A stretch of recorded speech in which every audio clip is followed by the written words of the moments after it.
Kalau kita lihat ya, di sini beliau ini menghadiri undangan dari tokoh-tokoh masyarakat Lampung, undangan dari seluruh masyarakat Lampung. Yang selama ini ada beberapa tokoh-tokoh masyarakat datang ke rumah beliau di Sumber, memberikan undangan untuk kehadiran beliau. Dan tadi beliau sudah menyebutkan semua daerah-daerah ini. Ini sangat luar biasa sekali, karena begini ya, saya sendiri mengikuti beliau itu bisa keteteran. Luar biasa, banyak sekali dan sangat padat ya. Dan antusiasme dari masyarakat Lampung ini juga sangat luar biasa untuk itu. Ini menandakan bahwasannya Pak Jokowi di pusaran politik itu adalah magnet yang sangat luar biasa. Beliau masih dicintai oleh seluruh rakyat Indonesia untuk itu. Ya, jadi ya kita wajar-wajar saja, banyak yang juga merasa cacing kepanasan untuk ini ya dalam hal ini. Ya, terkait tadi mengenai ijazah yang asli Pak Jokowi yang dituduh palsu itu, ya beliau akan hadir di persidangan karena memang wajib untuk hadir karena beliau adalah pelapor ya dari kasus ijazah asli Pak Jokowi yang dituduh palsu oleh Roy Suryo dan kawan-kawan itu ya. Dan sepengetahuan saya tanggal 20 Juli ini sudah diskedulkan oleh Pengadilan Negeri Jakarta Timur untuk saudara Dr. Tifa ya, itu adalah pengadilan pertama. Ketika Pak Jokowi harus hadir, dia pasti akan hadir. Tergantung bagaimana Pengadilan Negeri Jakarta Timur apakah sudah memberikan pemberitahuan jadwal untuk beliau hadir dalam persidangan nanti. Ini terkonfirmasi langsung dari Pak Jokowi ya, dia pasti hadir ya, gitu pada saat ya jelas, beberapa kali beliau menyebutkan dan juga di Sumber ya kepada media massa, media mainstream ya, dan juga dikonfirmasi pula oleh kuasa hukum beliau ya. Jadi beliau juga hadir dan kami pun juga diinformasikan oleh beliau bahwa beliau juga akan hadir untuk itu. Tapi memang selalu diglorifikasikan oleh mereka, beliau tidak akan hadir. Karena ini konsekuensinya hukumnya apa? Hukumnya mereka itu bisa bebas kalau saksi pelapor itu tidak hadir di situ. Bang, terkait informasinya Bang, katanya Bang? Pak Jokowi laporan ke Polda katanya ijazahnya hilang. Apakah itu benar Bang? Hoax. Ijazah beliau ada di Polda Metro Jaya dan sekarang ada di PN Jakarta Timur. Bakal dibawa Ijazah berarti, SMA, ijazah S1, dan beliau akan membawa ijazah SD dan ijazah SMP. Biar komplit semua, tidak ada yang penasaran, tidak ada lagi penggorengan, dan kami berharap bahwasannya nanti keputusannya itu adalah inkrah van guisda. Jadi tidak ada lagi nanti ke depannya yang akan menggugat hal yang sama.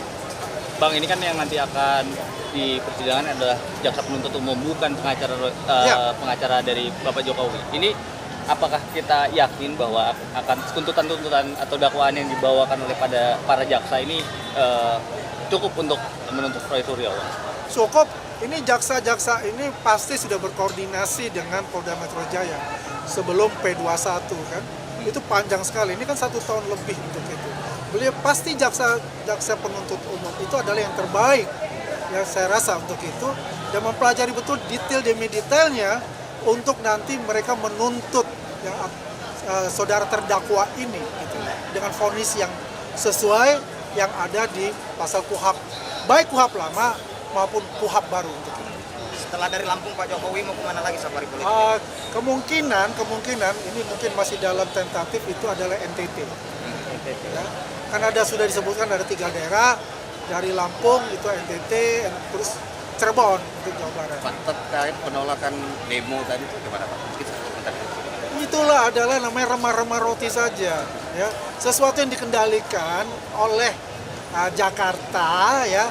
Ya terus terang saya katakan ya pihak-pihak yang membenci Pak Jokowi dan ingin mengglorifikasikan lagi mengenai ya semua ijazah-ijazah Pak Jokowi itu. Dan kita lihat selama ini, kita tunggu saja nanti yang dikatakan di pra-peradilan, ya. Yang kalau tidak salah hari Senin itu pra-peradilan dari Roy Suryo, ya. Yang lucunya itu kan menuntut presiden, menuntut jaksa agung, padahal mereka ini sudah bebas untuk itu. Dan keyakinan saya itu akan ditolak. Bang, hari ini kan PDI Pusat berbicara bahwa safari politik Pak Jokowi hari ini ke Lampung adalah untuk mempromosikan atau mengkampanyekan Gibran tahun 2009 mendatang. Tanggapannya Pak? Inilah ya, kalau orang ya artinya sudah merasa agak ketakutan ya bahwa nanti konstituennya ini akan menyeberang dengan partai PSI yang tadi dikatakan Kalau saya sudah memakai baju atribut PSI bisa menafsirkan sendiri. Beliau mengatakan itu. Yaitu adalah hak politik masing-masing, ya. Nah, sebetulnya tidak ada kita terminologi yang mengatakan bahwa Gibran akan maju sebagai calon presiden. Tetap konsisten. Saya sendiri adalah militan Gibran Nusantara sebagai ketua umum. Prabowo Gibran 2 periode. Itu yang selalu kita gaungkan, selalu kita klarifikasikan. Karena apa? Sudah banyak usaha-usaha untuk memecah belah, membuat gaduh untuk pemerintah kita sekarang. Memecah belah antara Pak Prabowo dan Mas Wapres Mas Gibran. Inilah kita memberikan edukasi kepada masyarakat keseluruhan. Hati-hati dengan proksi-proksi baik dari luar maupun dari dalam yang ingin membuat polarisasi di lapisan yang bawah, ingin mengadu domba kita untuk mengacaukan program-program pemerintah yang sudah diamanatkan kepada Presiden Prabowo dan Mas Wapres. Pak Jokowi hari ini mau keliling seluruh Indonesia. Lampung ini adalah provinsi yang pertama. Ya. Sementara selesaikan dulu perkaranya supaya tidak ada kegaduhan. Wahai Bapak Jokowi, kami tidak tahu apakah maksud Anda berkeliling Indonesia pada hari ini. Mungkin saja Anda ada rencana untuk 2019 menaikkan anak Anda Gibran menjadi 2029 nanti. 2029. Silakan saja. Tetapi kami ingin negeri ini dipimpin oleh seseorang anak bangsa yang cerdas intelektualnya, yang cerdas spiritualnya, yang sudah matang, yang cukup umurnya.